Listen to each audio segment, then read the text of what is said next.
Hello, friends. Welcome to Creative Medicine.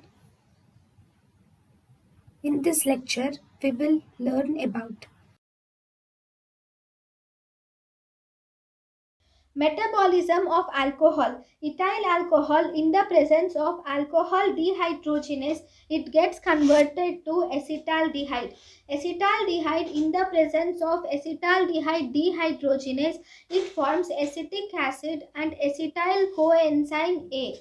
Acetyl coenzyme A, in the Krebs cycle, it forms carbon dioxide and water. Mechanism of action.